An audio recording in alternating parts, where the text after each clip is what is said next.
when your life is coming to a close and you're in the 60, 70, 80-year range and above, most of what you're doing is either investing or lending your money in order to keep cash flow coming back in order to increase your assets. Let's not overlook the value of the actual contract itself. Even if the contract is not immediately paying you, there's a way to go monetize it. Do you want a lump sum of cash, or do you want consistent cash flow, or do you want the value to continue to rise, right? That's cash flow, that's sustainability, and that's capital gains. All right, it's your boy, Mr. Mogul Maker, and I will see you on the other side.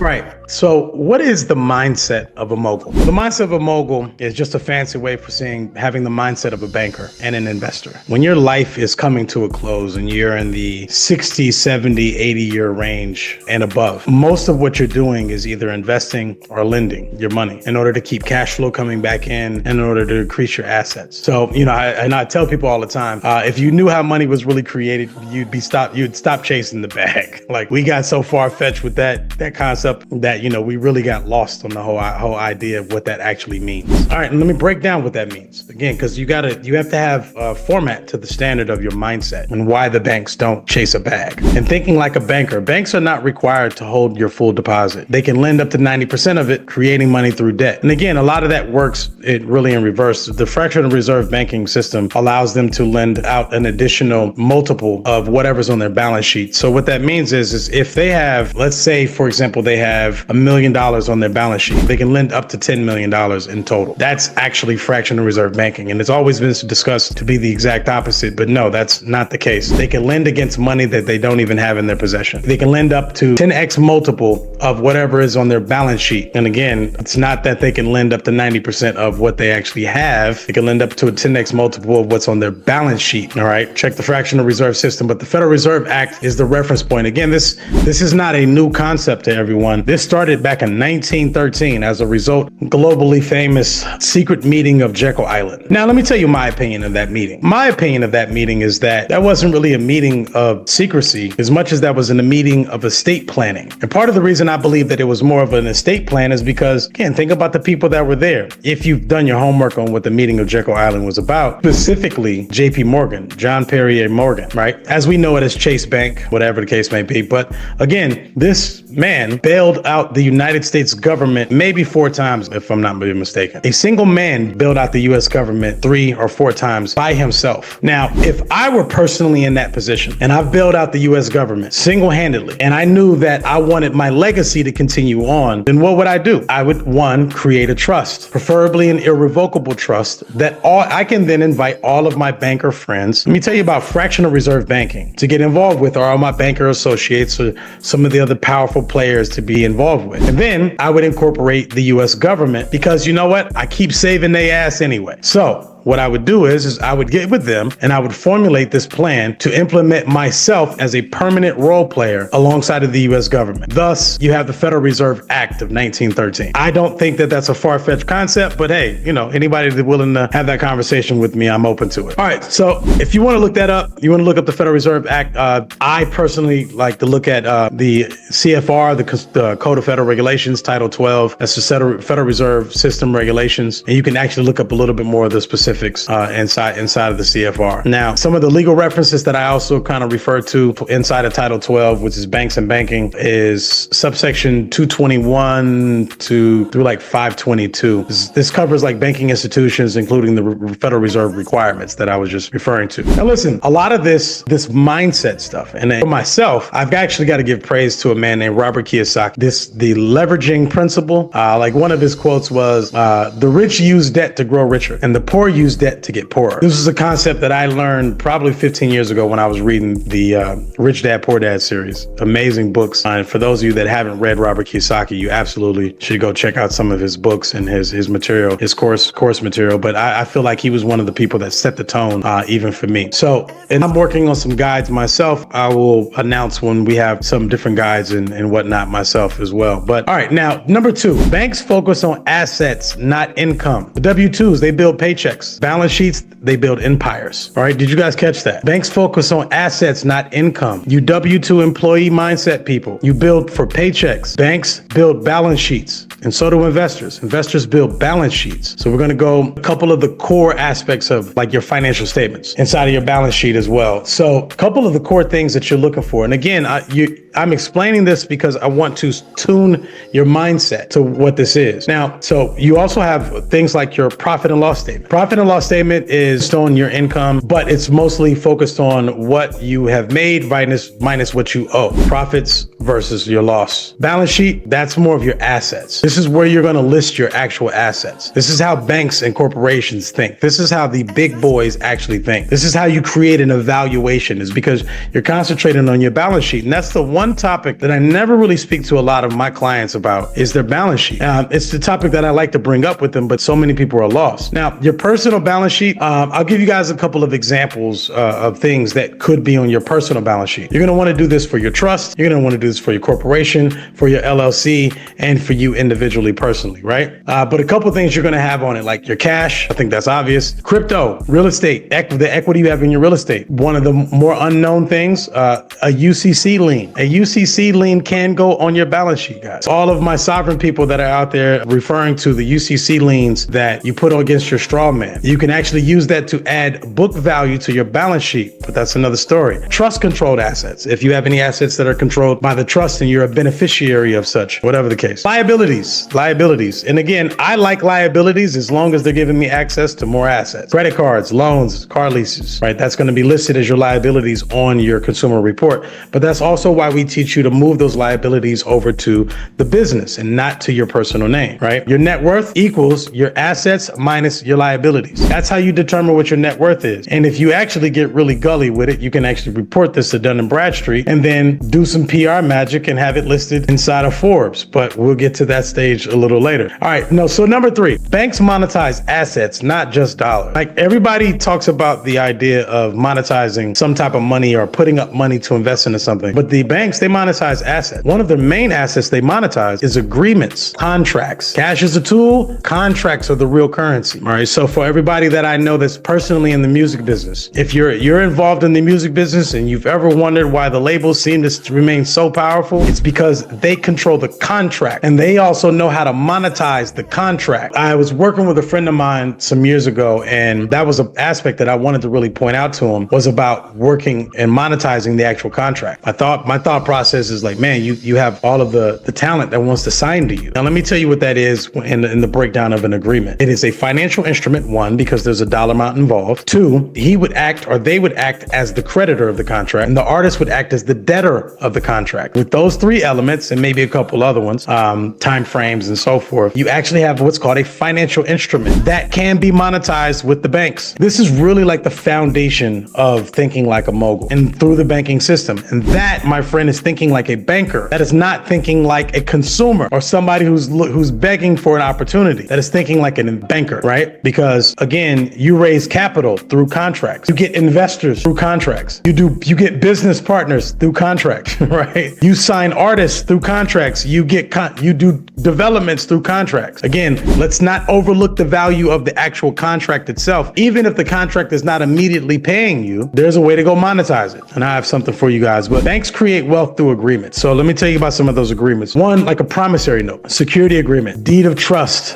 These are all turned into financial instruments. Banks can then assign, sell, and leverage that agreement, often with interest attached to it. So again, your auto loan, and I think we're all starting to wake up to the fact that the banks are not the one giving you the money. The central bank is creating it on a money of account system, not a money of value, because no money is actually coming out of their pocket. They're giving you this money on a money of account system. Because they're giving you this money on that, basically what they're doing is their contract, selling, transferring, or assigning, but it doesn't get activated until you endorse it, right? So, don't allow yourself to be duped by the concept that money is created because someone gave it to you out of nowhere. No, money is not by gold or silver or any other precious metal anymore. No one is giving you anything. It's a promise to pay later on. Why it's called a promissory note. Banks can then assign, sell, and leverage that agreement. Obviously, like I said, these are collateralized. They are wrapped with insurance policies they're used as securitization. And again, if you think about it, how did the contract get actual value when it's just a sheet of paper that's signed and agreed on by two parties? Well, if you add insurance to something, then and someone puts a claim on it, then guess who's going to pay out? The insurance company. Essentially adding all this value to the actual contract, right? It's amazing what they're doing. And then they go through this whole securitization process, deposits and so forth. But you guys can kind of take a look at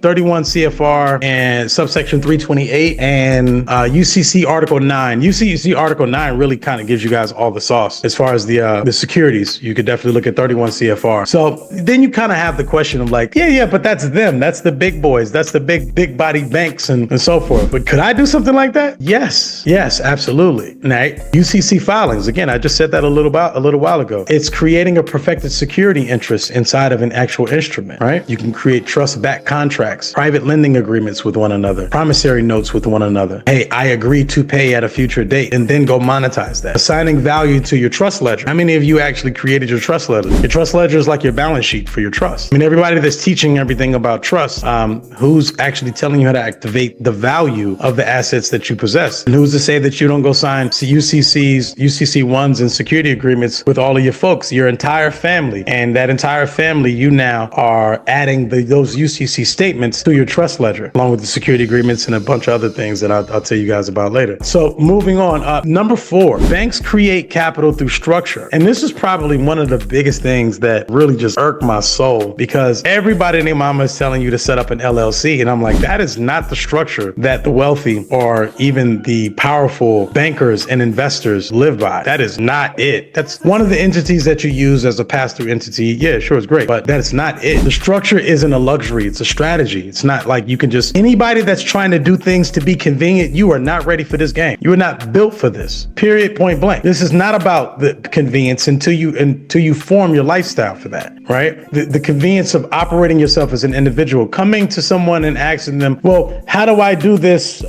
with my name and social? When your government all caps name and your social security number was issued out by a government. What do you mean? How do you do it with that? Why would you even want to? Banks operate as institutions. Banks are set up like holdings companies and trust subsidiaries, SPV, special purpose vehicles. That's how we should be doing, right? So you can start with an LLC or corporation as the front facing entity, or like, and LLCs are usually, if they're going to be used, it's usually like the retail store that's on the corner or whatever the case. That might be an LLC, but not the entire organization that you're banking on. Absolutely not. So structure of the holdings, for example, this is all about like protection of your assets, access to credit, contracts, and the capital markets. Your access to the capital markets, or what's also called the over-the-counter market. Over-the-counter market, the OTC market, has capital markets and it has money markets. It has basically short-term notes and it has long-term. Capital markets is long-term, money markets is short-term. And that's how you could tell the difference. But monetizing contracts can be done through the markets regardless. Monetizing opportunities via assignment, bonding,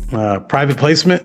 You can monetize all of these different things. But again, without the structure, then it's really difficult to go monetize these things, right? It's extremely difficult. Let me move on, because sometimes I drag it a little bit. Banks win with the terms. Like, that's how you win as a bank. You win as the mindset of a bank or a banker with terms. If you control the terms, you control the wealth. That's how it works. Banks don't ask, how much can I make? They ask, what are the terms? Because banks and bankers, capitalists, we read our contracts, the terms of this contract. All of us read our contracts. Those of us that are out here actually doing this for real, we read our contracts and we don't play about the terms of our contracts.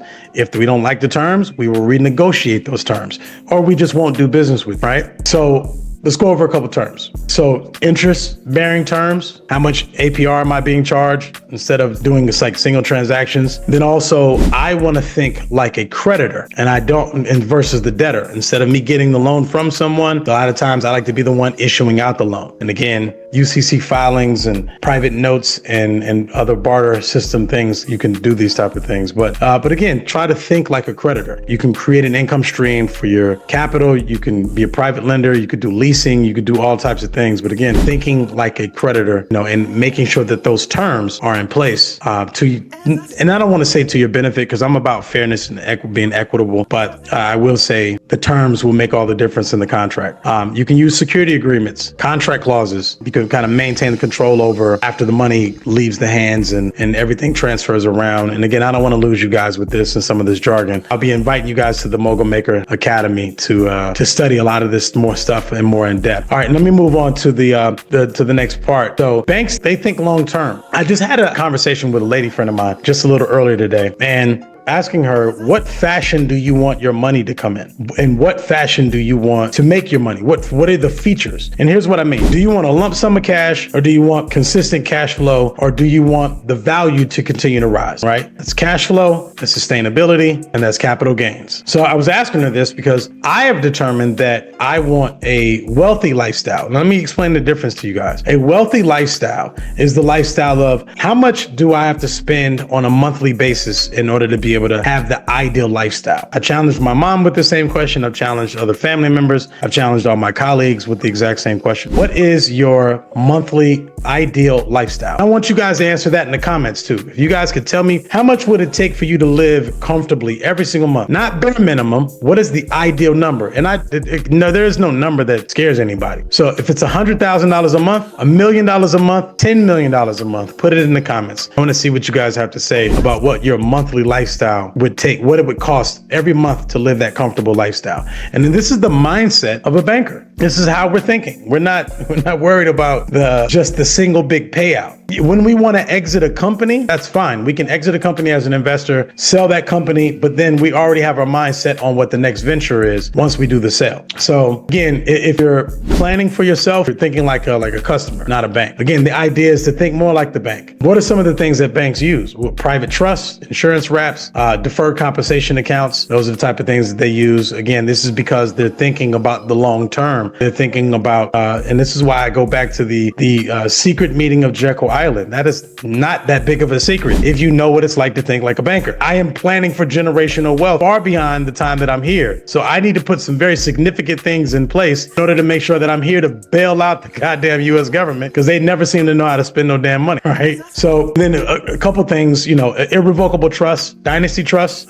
family office structures. For those of you that are new into money, or you get into it, and you guys got this bunch of brand new money, consider setting up a family office. That's an amazing model to have. And there's a lot of family offices that are designed to be wealth management offices. And I actually manage a family office myself for my own family privately. Our family office structure, I am the head of the office and I manage all the asset decision making on behalf of my entire family. And again, there's things that everybody is still at liberty to do, but I have a number of conversations with my mom, my dad, brothers, my sister, all of my siblings, when it comes down to my uncles, nieces, nephews. Again, when it comes to our particular family office, a lot of the conversation comes right back to me. And I think that that's an amazing structure in order to start building up generational wealth amongst your family. Starting off with the family office and then creating a scenario where everyone comes together and they're able to have these type of discussions about wealth building, right? You create the hub, create the existence of it all, and then, you guys could start to create a lot of that strategy. And if you guys need somebody like me to help you with the setup and even the structure, or even some advisory services for your family office, just feel free to reach out to your boy. Look, man, we've all been taught to go get the bag. You know what I mean? I want to show you guys how to become the bank, not go get the bag. If this makes sense to you, if this is something that resonates to you guys, look, hit the like and subscribe button. Make sure you follow your boy. We just getting started. This is Mr. Mogul Maker. Let's build something special together, bigger than a business. Let's build an empire, an ecosystem. One step, one strategy at a time. All right, it's your boy, Mr. Mogul Maker. I appreciate y'all. My time is out, and I will see you on the other side. Love y'all.